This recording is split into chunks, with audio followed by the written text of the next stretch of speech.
Welcome back to Red and Blue. I am Major Garrett. The Democratic National Committee winter meeting takes place this weekend. The DNC is poised to make South Carolina the first state in the presidential nominating calendar in 2024, ending Iowa's 50-year reign as the leadoff state with its caucuses.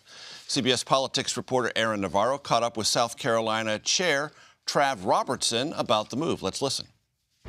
Well, the people of South Carolina, especially those of us who vote in the presidential primaries, we're ecstatic.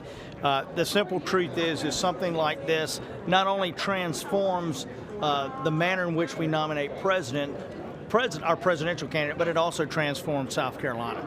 The impact that this will have from a political nature, but also an economic nature, can't be oversold or understated. And we're prepared and we're ready. And I think it is really a tribute to a lot of things, but most importantly, the fact that we've run pretty good elections in our state, and we're excited about it. So just to put this in perspective, Iowa and its caucuses were first, then New Hampshire was the first in the nation primary. Both of those would move away so South Carolina could go first. That is a big change. And for more on that, let's bring in Aaron Navarro and Antjuan Seawright, CBS News political contributor and Democratic strategist. That's Antjuan. You already know who Aaron Navarro is. Aaron, you talked to Mo Alethe, former DNC spokesman, about this calendar change. It's already been approved by the Rules and Bylaws Committee. Let's hear what Mo had to say. The committee have said publicly that this is a good calendar in a year where you've got an incumbent president running for re-election without any major opposition. But we've also made it clear that this is just the 2024 calendar, and that in 2028 there will be a new process. There will be the opportunity for states to apply once again. So, Aaron, based on your conversations this week, where does this stand?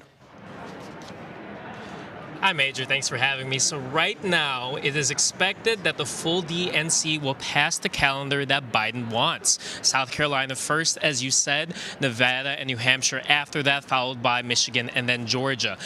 Most of the DNC members I've talked to aren't planning to buck the president, except if you're talking to some members in New Hampshire. But members of the Rules and Bylaws Committee have been calling since 2019 even for a more diverse state to kick off the presidential primary process. And before President Biden really put his thumb on the scale and made South Carolina first, there was serious consideration for Nevada, a battleground state with a heavy Hispanic population, to kick off the presidential primary. But from talking to members so far, they're happy with the changes. They're happy South Carolina, which has a very big black voting base, is first, and they're happy with the rest of the changes. We'll see what happens, obviously, with New Hampshire, but so far, they're really set to approve the calendar that Biden wants. If you don't know so far, ladies and gentlemen, Antjuan Seawright has a lot of roots in South Carolina. I know he is probably beaming about all of this. Antjuan, for the audience's benefit, explain why this matters so much to South Carolina, the trajectory of this conversation within the Democratic Party, and how much history it makes.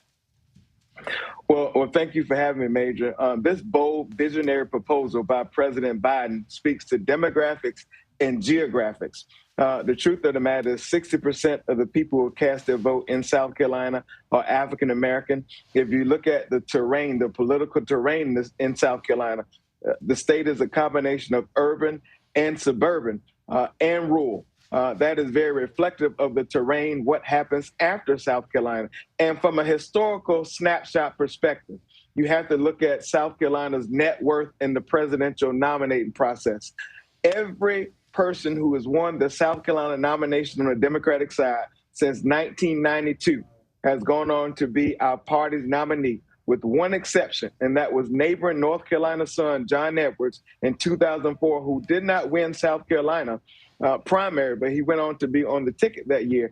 And from a real historical snapshot, it was George Elmore in 1947, a black man who sued so that black voters can have a say-so in the Democratic primary. To that point, black voters could not participate.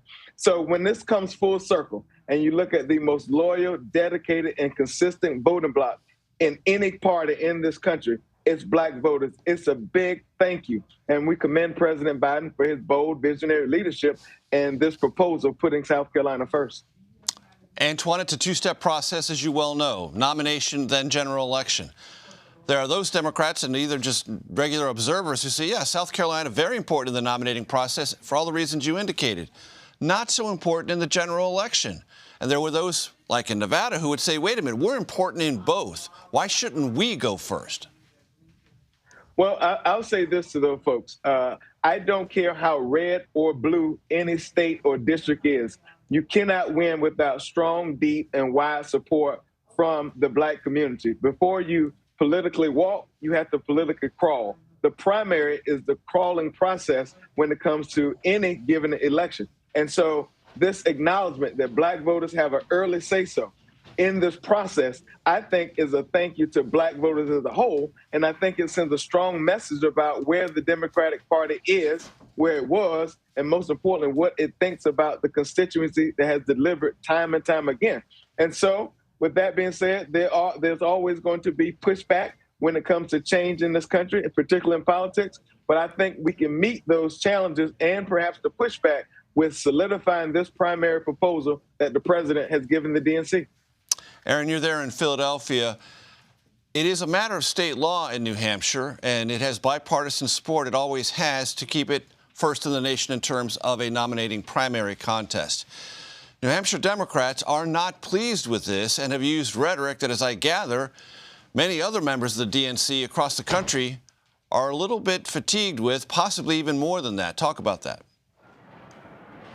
Yeah, so Mo Alithi, who you played the clip of before, has talked about how he doesn't want New Hampshire's century-old law to essentially hold changing the primary calendar, quote, hostage. And talking to members here, they're happy with South Carolina going first, but they're also happy with Georgia, which has a very growing, diverse demographics, especially around the Atlanta area. They're happy with that being put in the window. They believe this window better reflects the voter base, the diversity of the Democratic Party. Now, I'll mention, in addition to New Hampshire, Georgia has some potential troubles on the way, too. They still have to comply and get the primary date moved up. Republicans there, Governor Kemp has said he doesn't want to do that. The Secretary of State says if the RNC will punish Georgia for doing that, they don't want to do that. So it is possible Georgia is left out of the mix. But just from talking to members here, they support this calendar regardless on if New Hampshire decides to play ball or not. Antjuan, real quick, I've been covering nominating contests for many, many years. There'd been a conversation among Democrats about Iowa and New Hampshire for quite some time. Do you think, very quickly, if Iowa had had not so many problems with this caucus in 2020, this would not be possible? Meaning the Iowa problems created an opening, an impetus for change, and with it, that was moved and New Hampshire was moved, and the president could reward South Carolina rapidly. There's been discussions for some time, Major, as you probably know, about rearranging the primary calendar so it's more reflective of the ever-changing demographics in our party. And I think this proposal, Iowa's issues in 2020 just gave validation to that. You won't find anyone in our party who will not disagree with the fact that the road to heaven and the White House runs through South Carolina. And I think time and time again, South Carolina has demonstrated that. Antjuan, Seawright, and Aaron Navarro, thank you very much.